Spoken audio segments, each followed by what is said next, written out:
Christian Andrew Faust, ladies and gentlemen.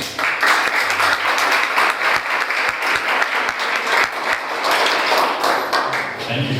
Thanks, folks. Great to be here. Awesome context being set already.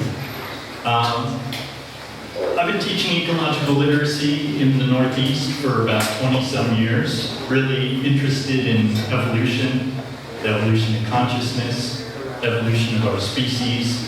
So a lot of good context setting that's already been happening today. And what I have behind me here is an image that sets our context. Where are we? Who are we?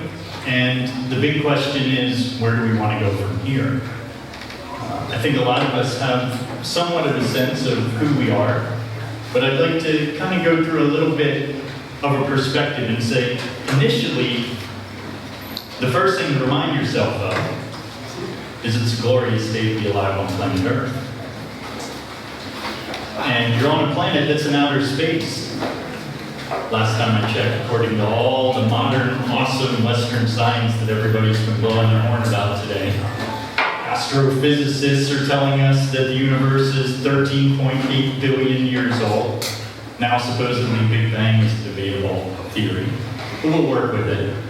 And let's have a sense of what have we inherited? What is it that we've been given inherently? Without all this work that seems to be part of our cultural ideology, the notion that we all have to work. I would argue that work for work's sake is actually not that desirable. And what I'll be presenting is how to have a free lunch on planet Earth. Quite contrary to the mythos of the industrial Protestant work ethic, which has been mostly founded on the notion that in order for people to be good, they need to do work. I'm going to suggest an outlandish notion, which is that people are actually inherently good, and they don't have to do anything to prove that to us as a society. What is our collective inheritance as individuals, as a species? Where are we? Where have we come from? And where would we like to go to? Permaculture is a discipline that I've been teaching for the last 10 years, and permaculture is about exactly what our last recorded speaker was referring to, which is culture and civilization. And I'll be asking bigger questions about how do we salvage the hub of civilization. Not every aspect of it is arguably desirable or necessary to be salvaged, but the foundations of it are what permaculture or permanent agriculture or a more perennial culture is gregariously going after this notion of how can we as a species adapt to this planet?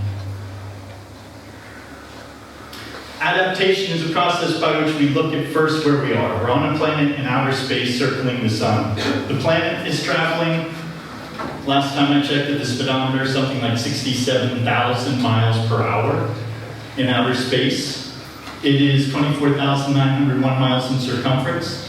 It's spinning 1,000 miles per hour east at the equator, which causes the planet to bulge by about 4 miles at the equatorial radius from the centrifugal spin of that 1,000 miles per hour eastward direction. And it's 70% covered by water, it's 30% covered by land. It is the only planet that we know of that is inhabitable. We can generate numbers, data is great, but useless at the end of the day if there's no evidence of anything empirically verifiable as far as other inhabitable bodies.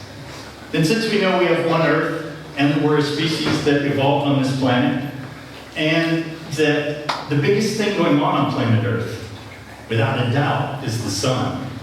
And the sun is where everything that's on our table of elements had to be generated in the center of the sun in another solar system before this planet ever came about, according to modern physics.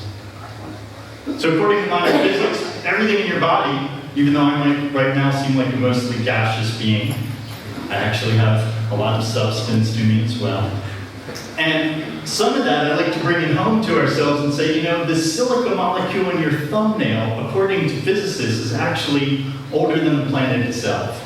Had to come from another star in another solar system before this planet ever came into existence. And that's why I say the first thing to do is just sit back, relax, breathe, and enjoy being alive. Because just recognizing the gift, the miracle of life, where have we come from? There's no lacking in terms of cosmic or mystical implications from what the scientific story is, but what's lacking is a narrative thread that we fill with spiritual, mystical, and emotional meaning. We don't want the gray dead world, as William Burroughs describes, what we know through the media, what we know through somebody else's experience. We need to know the real world through our real personal experience. All life we know came from the ocean. The ocean is the embryonic womb of life, obviously.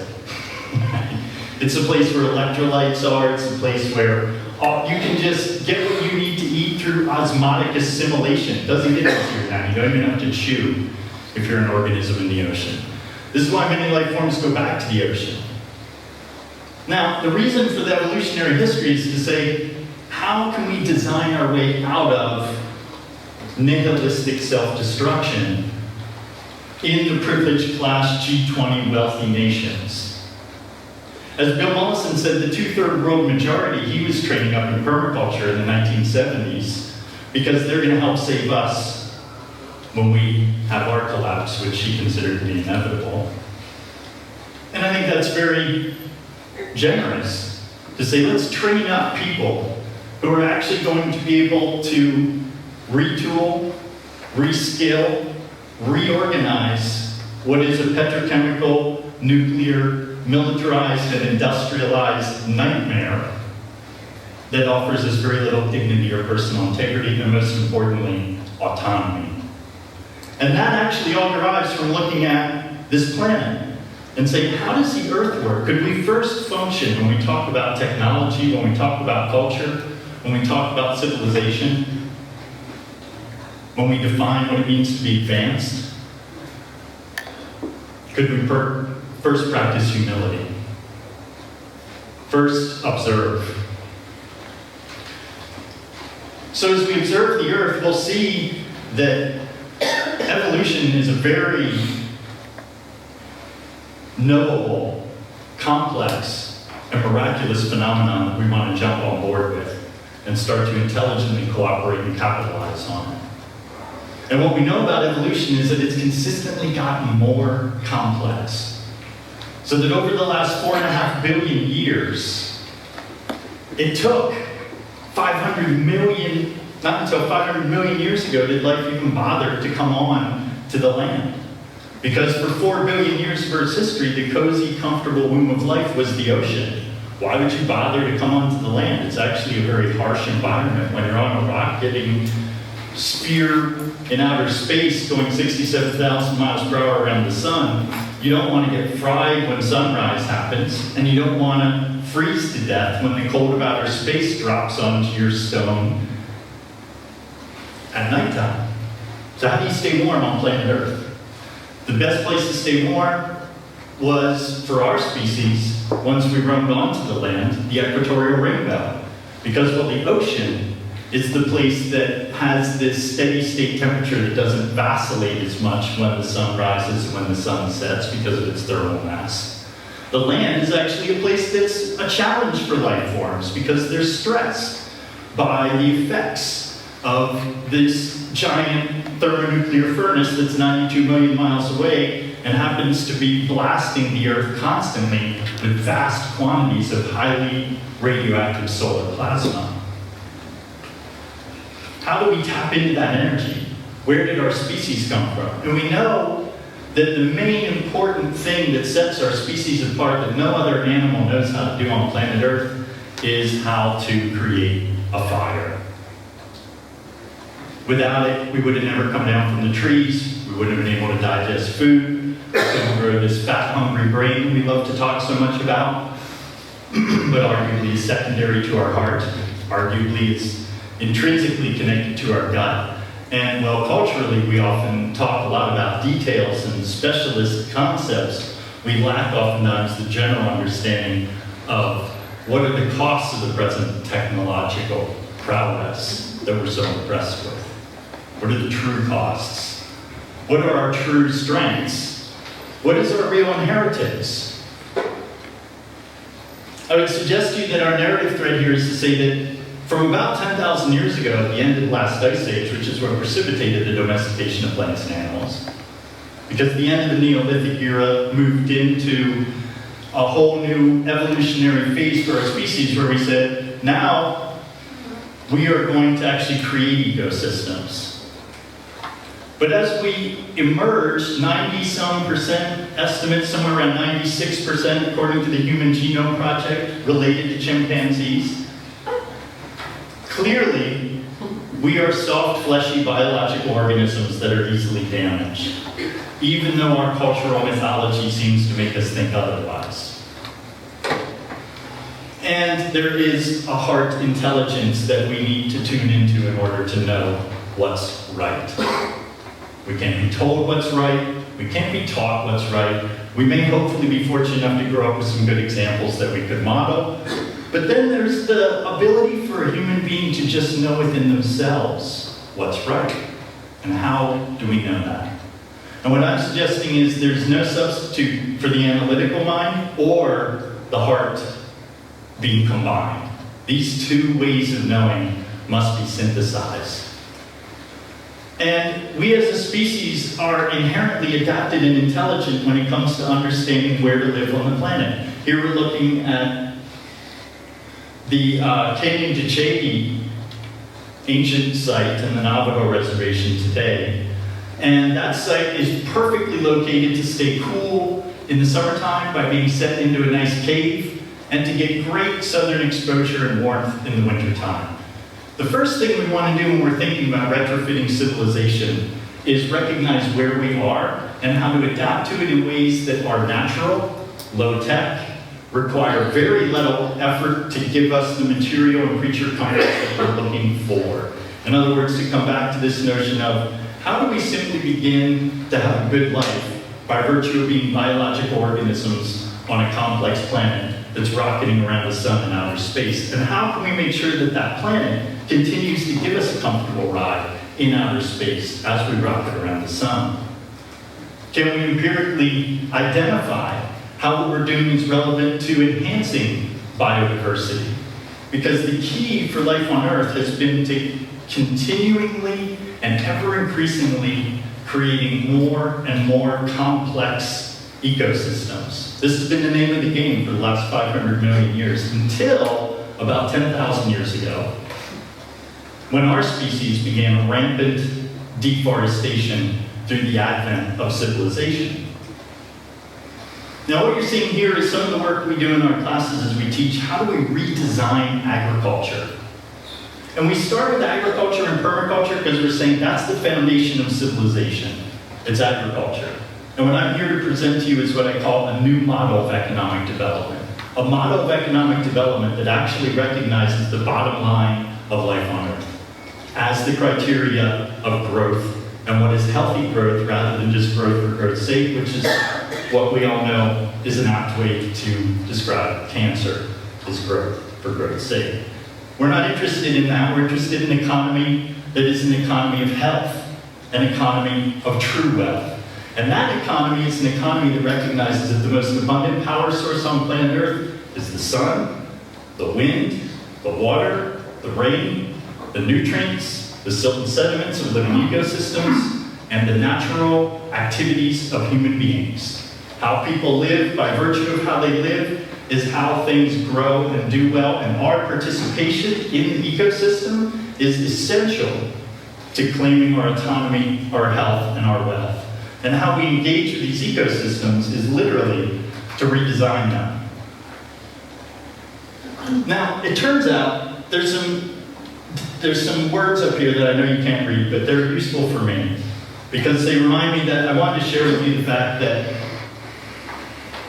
the United Nations, the Food and Agriculture Organization, they all agree that there is no place for industrialization, there is no place for monoculture, and there is no place for mechanization in food security. In other words, they're saying unequivocally, empirically, scientifically, all evidence shows international food security is in the hands of diversified, small-scale, family farms. So the largest international organizations who do the most research in agricultural issues are saying there's no place for industrialization. There's no place for monocultures. There's no place for mechanization. Parentheses, no place for GMOs. The only real solution to international food security is for more people to become growers, and that's exciting. Because we're in an era where we're realizing that, in fact, this is the most highly productive form of agriculture on the planet. And there's no place for a rototiller here. There's no place for this here. And as long as we want to keep letting corporations run the world and grow our food, we will see solution sets like GMO being promulgated to the American people. But as we move towards creating a more agrarian society that once again is less of a consumer society and becomes more of a producer economy, we will see that diversified, complex agroecologies are actually the most productive farming systems on the face of the planet and outperform and outproduce any mechanized, industrialized, chemicalized form of agriculture that you could pick. These are the inhuman landscapes we get. Permaculture is saying, can we invest the fossil fuel energy that we have now to actually increase biodiversity? Can we create habitats that never existed with fossil fuel-powered machinery? Can we create landscapes? Can we bioregionally adapt our economy? Looking at landscapes that incorporate animals, trees, buildings, rainwater. From our urban landscapes, from the top down, we need to catch and hold and store rainwater. And we need to first capitalize on what biology can do before we think about or even talk about technology. So that in fact, we want to bring biological complexity, ecological complexity, wherever we are in the world. We need to bring it into our homes, bring it into our high-rise buildings, and that is going to help address the fact that over 1 in 2 men are likely to get cancer in the United States, according to the White House Cancer Report. 1 in 3 women, 90% of cancers are coming from exposure to environmental pollutants, according to the 30-year study done by the White House Cancer Report. So an ounce of prevention is worth a pound of cure. And as we look at technology, what's essential is that we first tap into the free available energy that's here on planet Earth. The biggest thing going on is the sun. Greet the sun. Recognize wherever you live, where does the sun rise? Where does the sun set? And start to let your body's circadian rhythm pay attention to those things. Just solar thermal. In China, we're talking about solar thermal is creating over 600,000 jobs and is creating more power than 40 nuclear power plants combined. The goal is to begin to look at biogas and solar. Biogas takes food scraps. Food scraps, we're looking at 3,380 tons a day of what gets trucked out of New York City could be turned into soil and energy. And in the United States, the EPA estimates 41 million tons of what ends up in landfills every year is what they call source separable organics. So this is about retooling, retrofitting, and adapting the waste stream of the industrial system to create yields. And it's about a systemic reconfiguration of material flows that reconnect with biology and ecology and renewable energy sources and bring rainwater back into the landscape, municipal scale compost, of course chickens, vertical buildings, retrofitting the city,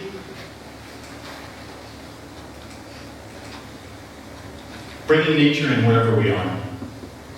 We'll find that water, 1% of the water on the Earth's surface is actually potable drinking water. So we pay a lot of attention in permaculture design and bioregional economies to water, trees, buildings, watersheds, ecoregions, and I'll wrap at this point for folks. I know I'm a little past, but I want to say, remember your ancestors. Remember you're on a planet in outer space. And remember, there's no substitute for old growth forest and our children being able to grow up once again playing in them. And that it's an abundant and resilient ecology where you live in the Northeast. And please, everyone, have fun playing with rainwater here. So much you can do with it. I like to say permaculture is taking a long, hot shower and not feeling guilty about it because it was gravity fed from a rain tank and heated by the sun. And remember that it's a miraculous planet, and let's enjoy the ride together here.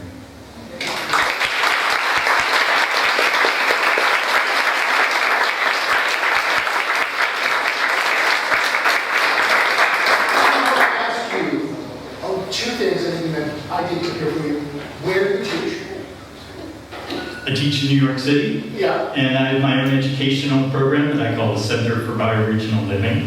Great. And if you look up my website, it's permaculturenewyork.com. Permaculturenewyork.com. I'm afraid, as you said, we're running over. We have time for no brief questions, unfortunately. But I want to thank you very much for